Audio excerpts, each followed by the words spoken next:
ఇక ఏపీలో వివిధ జిల్లాల్లోనూ వినాయక చవితి వేడుకలు అంగరంగ వైభవంగా జరుగుతున్నాయి. ఇక నెల్లూరు జిల్లాలో వినాయక చవితి వేడుకలు ఏ విధంగా జరుగుతున్నాయో మా ప్రతినిధి కృష్ణ అందిస్తారు. కృష్ణ, నెల్లూరు జిల్లా వ్యాప్తంగా కూడా వినాయకుడి ఉత్సవాలు అంగరంగ వైభవంగా నిర్వహించడానికి ఉత్సవ కమిటీలను కూడా సిద్ధమైనవి. ఈ రోజు ఉదయం 8 గంటల నుంచే కూడా పూజా కార్యక్రమాలు మొదలు పెట్టారు. ముఖ్యంగా నెల్లూరు పట్టణంలో, నెల్లూరు నగరంలో వీధిలో వాడల వినాయకుడిని, లంబోదరుని విగ్రహాలను ఆవిష్కరించి ఆ ఉత్సవాలు కమిటీలు చేస్తున్నారు. ఉత్సవ కమిటీలు అయితే ఈ ఉత్సవాల్లో ఎక్కువగా, ఈ గణేష్ ఉత్సవాల్లో ఎక్కువ యువకులు ఎక్కువగా పాల్గొనే అవకాశం ఉంది. యువకులు ఎక్కువగా దీంట్లో సంతోషంగా సెలబ్రేట్ చేసుకున్నారు. ప్రస్తుతం మనం నెల్లూరు నగరంలోని రామలింగపురం సెంటర్ లోనే ఇక్కడ ప్రతి ఏటా పెద్ద ఎత్తున ఇక్కడ ఉత్సవ సంబరాలు జరుపుతారు. ప్రస్తుతం ఉత్సవ కమిటీ సభ్యులు కూడా మనతో ఉన్నారు. ఈ ఉత్సవాన్ని ఎలా నిర్వహిస్తారు, 5 రోజుల పాటు కూడా, 9 రోజుల పాటు కావచ్చు, 11 రోజుల పాటు కావచ్చు, వివిధ దశలో ఈ యొక్క ఉత్సవ కార్యక్రమాలు జరుగుతాయి కనుక ఎలా నిర్వహిస్తారు మనతో మాట్లాడే ఉత్సవ కమిటీ సభ్యులు ఉన్నారు. వాళ్ళని అడిగి తెలుసుకుందాం. సార్ చెప్పండి, వినాయక చవితి సందర్భంగా ముఖ్యంగా మీరు ప్రతి ఏటా ఇక్కడ పెద్ద ఎత్తున వినాయక చవితి సంబరాలు చేస్తారు. ఈసారి ఏ విధంగా ఉత్సవాల కమిటీలు చేరుకుంటారు? నెల్లూరు నగరంలో రామలింగపురం సెంటర్ నందు దేశీ మిత్రమండలి ఆధ్వర్యంలో 56వ సంవత్సరం ఈ ఉత్సవాలు జరుపుతున్నాం. నెల్లూరులోనే మొట్టమొదటి ఈ విగ్రహం ఇక్కడ పెట్టడం జరిగింది.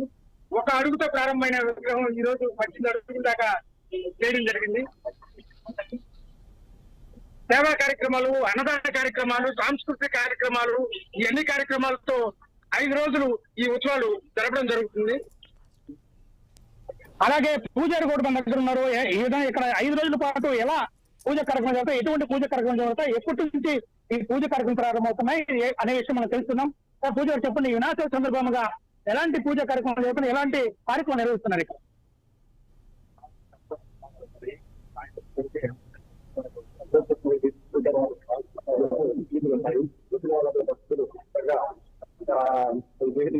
అందరికీ ప్రసాదం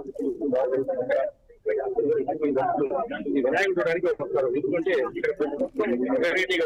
వినాయకత విశిష్టత ఏంటి? వినాయక విశిష్టత ఇక్కడ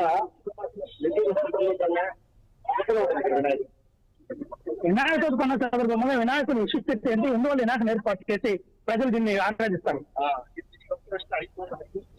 5 రోజులు పెట్టారండి కార్యక్రమం. ప్రకారం 5 రోజులు పెట్టారు. కూడా 5 రోజుల కార్యక్రమం ఇది. మీరు చూసినట్లయితే వినాయక చవితి సందర్భంగా మండపాలను ఏ విధంగా అలంకరించడం చూడొచ్చు. ప్రతి మండపంలో కూడా, నెల్లూరు నగరంలో కూడా పెద్ద ఎత్తున వివిధ రకాల పండ్లతో కావచ్చు, కాయలతో కావచ్చు, అదేవిధంగా ఆకులతో కావచ్చు, అదేవిధంగా రకరకాల కూరగాయలతో కూడా వినాయకుడిని అలంకరించున్నారు. నెల్లూరు నగర వ్యాప్తంగా కూడా ప్రతి మండపం ఈ రోజు ఉదయం 8 గంటల నుంచి కూడా పూజ కార్యక్రమం మొదలైనవి. విగ్రహ వర్షణ చేశారు. అదేవిధంగా సాయంత్రం 5 గంటల నుంచి కూడా ప్రతి మండపంలో కూడా భక్తులు పెద్ద ఎత్తున కూడా ప్రజలందరూ కూడా ఈ యొక్క మండపాల్లోకి వచ్చి కూడా దర్శన కార్యక్రమం చేసుకుంటున్నారు.